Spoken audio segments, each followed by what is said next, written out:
قرآن سے دوری کے اسباب میں سے ایک سبب ہمارا نظام تعلیم بھی ہے۔ انگریزوں نے جو ہمارے لیے تعلیم کا نظام بنایا تھا نا، اس کا تو ہدف ہی یہ تھا، اس کا تو ٹارگٹ ہی یہ تھا کہ اگر برے صغیر کے مسلمان کافر نہ ہو سکے نا، تو کم از کم ان کو مسلمان بھی نہیں رہنے دینا۔ انگریز تو اپنے اس ٹارگٹ میں کامیاب رہے۔ افسوس سے کہنا پڑتا ہے کہ انگریزوں کے جانے کے بعد جو نظام تعلیم تھا وہ ویسے کا ویسا ہی ہے اب بھی۔ اٹھا کے دیکھ لیں کتابیں، وہ کسی تاریخ کی کتاب ہے یا طب کی ہیں، سیاست کی ہیں یا معیشت کی، سائنس کی ہوں یا فلسفے کی، ان میں کہیں بھی اللہ تعالیٰ کی فرمانروائی، اللہ تعالیٰ کی قدرت، اللہ کی حکمت، اللہ کا امر، ان جیسے الفاظ نہ پہلے تھے نہ آج ہیں۔ تو اس کا نتیجہ کیا نکلا کہ جیسے بے دین اور خدا سے دور لوگ اس دور میں تھے نا، ایسے ہی آج بھی ہیں۔ پاکستان بننے کے بعد اگر تبدیلی آئی ہے نا، تو سرسری سی یہ آئی ہے کہ جو اسٹوڈنٹس خود جاننا چاہتے ہیں نا عربی زبان، جن کا انٹرسٹ ہے، ان کے لیے ایک گنجائش رکھ دی گئی ہے کہ ہاں آپ بھی عربی پڑھ سکتے ہو۔ لیکن قرآن پڑھنے اور سمجھنے کے لیے عربی زبان کو لازمی مضمون کے طور پہ سلیبس میں شامل کرنے کی ضرورت نہیں محسوس کی گئی کبھی۔ اسلامیات کو اگر لازمی طور پہ مضمون کہا گیا ہے نا، تو اس کا سلیبس بھی ایسا مرتب کیا گیا ہے کہ جس کے پڑھنے کے بعد طالب علم ایک روایتی مسلمان تو واقعی بن جاتا ہے، لیکن اسے آگے بڑھ کے اللہ اور اس کے رسول سے وفا کا جو گہرا تعلق ہے نا، وہ نہیں پیدا ہو پایا۔ ایسا سلیبس تیار کرنے کے لیے ہمارے اسلام پسند حکمران کبھی تیار ہی نہیں ہوئے کہ قرآن مجید سے ہماری جو عملی زندگی سے کوئی تعلق ہو، کوئی ہمارے عقیدے میں پختگی آئے۔ موجودہ حکمرانوں کے بارے میں پوری قوم جو ہے وہ نوحہ کر رہی ہے، پوری قوم رو رہی ہے کہ انہوں نے ملت اسلامیہ کو جو ہے وہ ذلیل کر کے رکھ دی ہے، اسلامی دشمنی کی جو حدیں ہیں وہ پھلانگ دی ہیں، انہوں نے اسلامی تہذیب کو مکمل طور پہ تباہ کر دی ہے، اسلامی احکام کا پراپر مذاق اڑایا جا رہا ہے، اس میں کوئی ذرا برابر شرم محسوس نہیں کی جا رہی۔ یہ ساری باتیں بالکل بجائے ہیں، درست ہیں، لیکن سوچنے کی بات ہے کہ یہ حکمران جو ہیں ہمارے کیا آسمانوں سے اچانک نازل ہو گئے ہیں یا زمین سے اگ گئے ہیں؟ ہمارے حکمران جو کچھ بھی کر رہے ہیں یا کہہ رہے ہیں، یہ سب کچھ وہی تو ہے جو انہوں نے ملک کے تعلیمی اداروں سے پڑھا اور سیکھا ہے۔ آج اگر ہمیں ہمارے حکمران برے نظر آتے ہیں نا، تو یہ برائی ہمارے نظام تعلیم کی وجہ سے ہے، جسے وہ حکیم الامت رحمہ اللہ نے کہا تھا نا، گلا تو گھونٹ دیا اہل مدرسہ نے تیرا، کہاں سے آئے صدا لا الہ الا اللہ۔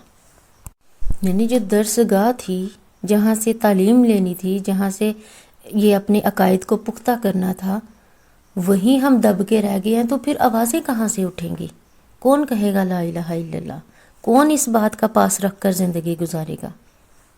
تعلیم کا نظام رکھنے والوں نے تو یہ فرق کر دیا، لیکن جو سیکھنے والے ہیں، جن کو چاہیے، وہ بھی تو یہ فرق بھی زندگی جیتے جا رہے ہیں نا۔ آج تک اتنے دھرنے نکلے ہیں، اتنے احتجاج ہوئے ہیں، جلوس باقاعدہ ہوئے ہیں، بتائیں آج تک کسی نے، مسلمانوں نے کوئی احکا کر کے اس بات پہ احتجاج کیا ہو کہ ہمارا سلیبس جو ہے، ہمارا جو اسلامیات کا ہے یا عربی کا ہے، یا ہمارے جو اسکول سبجیکٹس میں جو دین ہے، بتائیں اس کو کتنی اہمیت دی جا رہی ہے؟ ہمیں اہمیت چاہیے۔ اس بات پہ کبھی کسی نے جلوس نکالا ہو کہ ہمارا نظام تعلیم ٹھیک کریں، ہمارے بچوں کی تربیت ہونی چاہیے، ہمارے بچوں کو دین کے ساتھ ایک لگاؤ ہونا چاہیے، ہماری زندگی، ہمارا جینا، ہمارا مرنا اس بیس پہ ہونا چاہیے؟ بتائیں کبھی آج تک کسی نے ضرورت محسوس کی ہو اس بات کی؟ مدرسے تو موجود ہیں اس چیز کے لیے، جس کو فقط دین سے محبت ہے نا، وہ اٹھاتا ہے اپنے بچے کو اور صرف اس دین میں ڈال دیتا ہے، تاکہ دین دین دین کر کے نا، تو ایون کہ اس کو بھی لوگوں نے غلط رنگ میں لے لیا، دین کو بدنام کر دیا کہ دیندار لوگ ایسے ہوتے ہیں، مدرسے والے ایسے ہوتے ہیں۔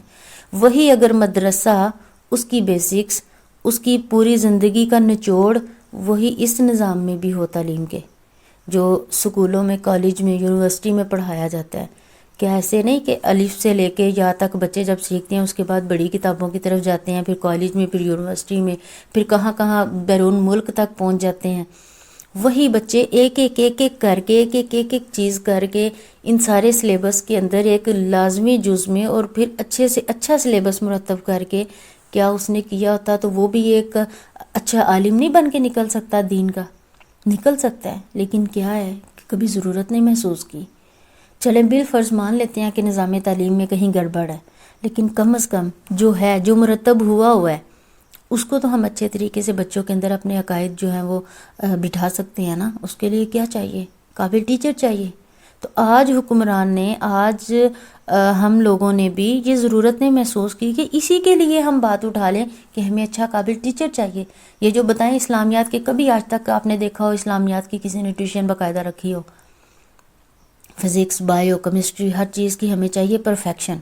ہمیں چاہیے کوئی قابل ٹیچر. ہم بڑے سے بڑی پے بھی کر کے اس پہ رقم تو ہم اپنے بچے کو ٹیوشن پڑھا لیتے ہیں. لیکن بتائیں کبھی ضرورت محسوس کی ہو اسلامیات کی ٹیوشن رکھنے کے لیے؟ کیونکہ وہ تو اردو کی زبان ہے، وہ تو ہمیں فر آتی ہے، وہ تو ہم نے یہاں سے دے کے یہاں تک یاد کر لینا ہے اور پھر رٹا مار کے ہم نے نمبر لے لینے ہیں. یہی تو شروع سے ہمیں سکھایا گیا ہے. اس لیے کم از کم بڑے پیمانے پہ تو نہیں ہم چھلانگ لگا سکتے. یہ چھوٹا پیمانہ تو ہمارے ہاتھ میں ہے نا، کہ ہم اسلامیات کی کوئی ایسی ٹیچر ڈھونڈیں جو اسلامیات کی جو پوری بک ہے، کہیں نہ کہیں تو اسلام موجود ہے نا اس میں، اس بک میں. چلے اعلیٰ لیول کا نہ صحیح، کم از کم کسی حد تک تو اسلام کو انہوں نے سمویا ہوا ہے نا ایک کتاب کے اندر. تو اس سموئے ہوئے اسلام کو، اس جو مین ٹپس ہیں وہاں پہ اسلام کی عقائد کے حوالے سے، کم سے کم وہ تو اچھا ٹیچر لے کے ہم اپنے بچوں کے اندر بٹھا سکتے ہیں نا. وہ تو ہم بچوں کے اندر بیسکس چیزیں ڈال کے ان کو جینے کا جو طریقہ سکھا سکتے ہیں نا، کہ ہم نے پوری لائف سٹائل کو کیسے اپنانا ہے. یہ ہے کیوں نہیں ہے؟ ہمیں قابل ٹیچر کی ضرورت ہے. اگر نظام تعلیم میں کہیں نہ کہیں وہ پرفیکشن نہیں آئی نا، تو کم از کم ہمارے ایمان کے اندر ہی تو ہو. ہمارا تو دل کرے یہ کرنے کا، تو ہمیں ساری راہیں مل جاتی ہیں. پہلے نمبر پہ تو اس کو ٹھیک کرنے کی ضرورت ہے.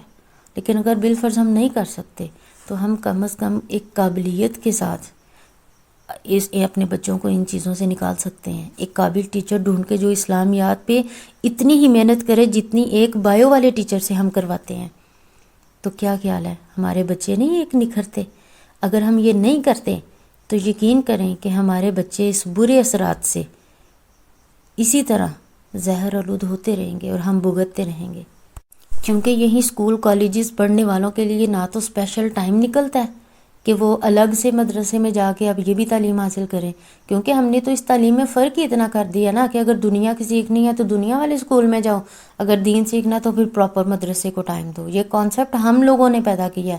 اور ہم سے بھی پہلے کس نے پیدا کیا ہے؟ ہمارے بڑوں نے. کیا حکمرانوں نے یہ فرق نہیں رکھا؟ اگر یہ فرق نہ ہوتا تو آج شاید الگ سے مدرسوں کی ضرورت بھی نہ پیش آتی. جب ہمارے نظام تعلیم میں، اسکول کے نظام تعلیم میں یہ چیز پائی جاتی ہوتی تو شاید اسی کے اندر ٹیچرز کی بھی آگے مزید جو ہے وہ کیٹیگریز ہوتی، ٹیچرز کی مزید جو ہے کوشش کی جاتی تاکہ اچھے سے اچھا ہمارا دین بچوں میں پھیلے. یہ نہیں رہا تو پھر ضرورت محسوس ہوئی کہ چلو الگ سے مدرسہ بناؤ، لوگوں کو جہنم سے نکالنا تو ہے نا، کسی طرح لوگوں کو کھینچ کے لانا تو ہے نا دین کی طرف، تاکہ اپنی زندگیاں دین کے مطابق گزاریں.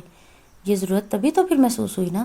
تو وہ ضرورت آج ہم اپنے بچوں کے لیے محسوس کریں نا، کہ ہم صرف دنیا دنیا دنیا نہیں، ہمیں دین کا بھی کچھ چاہیے. تو کم از کم اور نہ صحیح تو یہ جو اسلامیات کے ٹیچر ہیں، ان کے اسکول سبجیکٹ میں شروع سے یہ جنرل نالج بتائیں. بچوں کو ساری چیزیں ایکٹیویٹیز کے ذریعے سکھائی جاتی ہیں. بتائیں اسلام کا بھی کسی ایکٹیویٹی کے ذریعے سکھانے کا سوچا ہو؟ بچوں کو یہ سب کچھ بتا دیا جاتا ہے، ہمارے نبی کون ہے اور آخری نبی اور پہلے نبی، یہ ساری چیزیں پراپر تعارف کہاں کروایا جاتا ہے کہ بچے آ کے ہمیں توتلی زبان میں بتا رہے ہوں کہ ہمارے پیارے نبی کی یہ بات یا ہمارا اسلام یہ کہتا ہے، یا کرتے وقت ان کو ابھارا گیا ہو کہ ہم نے یہ سیکھا ہے روزے کے متعلق، نماز کے متعلق یا وغیرہ وغیرہ، تو ہم نے یہ سارا کرنا ہے. کہاں اپلائی کروایا جاتا ہے؟ باقی ساری ایکٹیویٹیز دیکھ لیں، کیوں ایکٹیویٹی کے ذریعے سکھایا جاتا ہے کہ جو ABC 1 2 وہ رٹے سے کرواتے تھے، اب ایکٹیویٹیز کے ذریعے کروائے جاتے ہیں تاکہ بچے کو یاد رہیں. تو بتائیں اسلام میں کسی ایکٹیویٹی کی ضرورت نہیں کہ بچے بھی عقیدے میں، اس کے عقیدے میں بھی یہ پختگی رہے. تو یہ سلیبس ہم ہی جیسے لوگوں نے تیار کرنا ہے نا. جو گورنمنٹ اسکول ہے ان کی تو رہی دور کی بات، جو پرائیویٹ اسکول ہیں جنہوں نے خود اپنے اپنے سلیبس تیار کیے ہوئے ہیں، بتائیں کسی ایک نے بھی اس کو پریفرنس میں رکھا ہو؟ تو یہ ضرورت تو ہے نا شاید، ورنہ ہمارے قرآن سے دوری تو دیکھیں بالکل واضح ہے. یہ نظام تعلیم جو ہے یہ تو سر فہرست ہے ہماری قرآن سے دوری کے اسباب میں سے. تو اس لیے ہمیں اس پہ بہت غور کرنے کی ضرورت ہے.